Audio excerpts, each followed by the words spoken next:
Let's continue writing unit tests for functions, and in this lesson we're gonna focus on writing the second test. So before writing an implementation, let's remove this to-do call, and instead let's pass function as a second argument to this it call, and in here we're going to describe the scenario for the second test. So before writing the implementation, let's just take a quick look at what the function we're going to test is doing. It's called calculate activity completion percentage. As we can see, it takes two parameters, first of which is an activity object, and the second one is amount of seconds, which is a number. So basically this function calculates percentage of the amount of seconds passed as the second argument into this function. As a reminder, activity object consists of three fields. Those are ID, name, and seconds to complete. So now let's get back to the test and prepare data that we need in order to write test. I'm going to copy over the object from the first test, since we're gonna need it in the second one as well, because we're gonna have to pass the activity object as the first parameter into calculate activity completion percentage call that we are testing here. As we can see, TypeScript shows us that this function should accept two arguments. So let's start passing those. First one will be activity object, and as a second argument we're gonna have to pass amount of seconds that we are going to calculate percentage of. So if the total amount of seconds assigned to this particular activity is equal to 3600, which corresponds to 1 hour, then if we're going to supply half of this amount, that means the percentage constant is going to store 50%, because 50% is the percentage of 1800 seconds calculated out of 3600 seconds.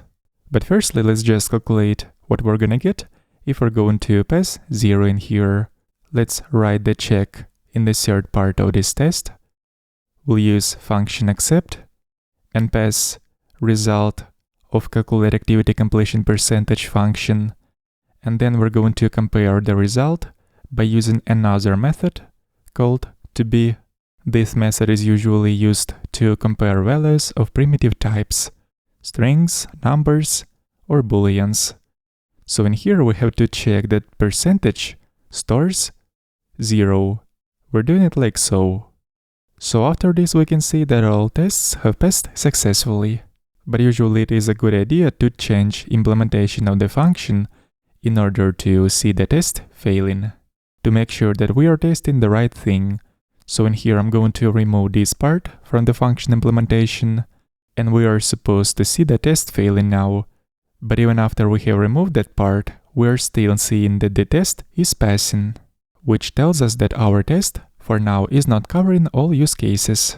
So what I'm going to do in here is call calculate activity completion percentage function several times, passing different set of arguments to make sure that function works properly with all those arguments. Let's call the result of the first function called percentage A.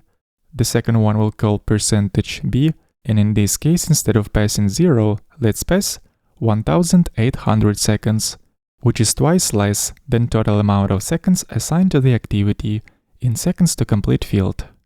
And if it is half, therefore percentage B is supposed to store value of 50.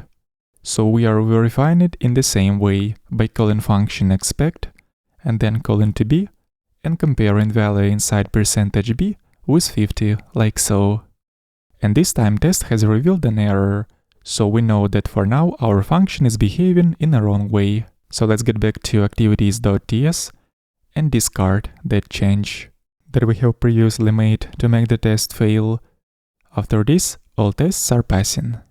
I actually prefer adding one more function call to this list to test another scenario when we're gonna pass 3600 seconds.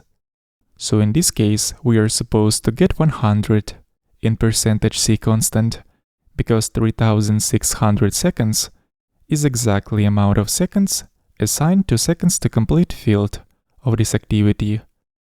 So let's just duplicate this expectation, and instead of comparing with 50, we're gonna compare with 100.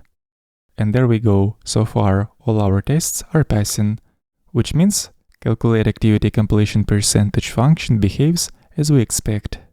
So now that we have finished writing the second test, let's take an overall look at the implementation of this test.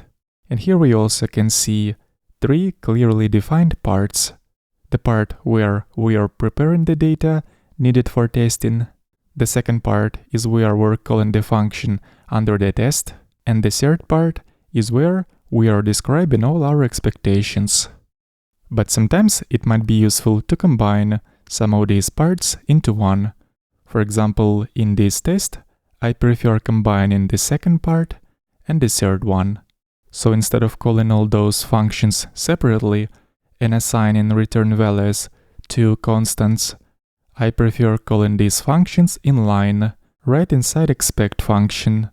This way we're making this test more compact, and I think readability is not going to be worse after doing this change.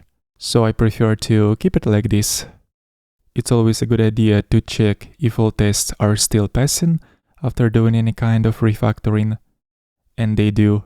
And by now we already have 2 testing scenarios, each of which tests individual function. And this is actually the reason why these kind of tests are called unit tests, because they are testing individual functions in isolation.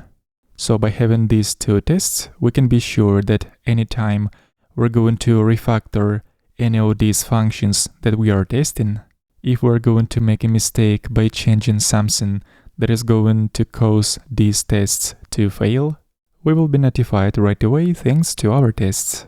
Link to the source code of this lesson will be in the video description.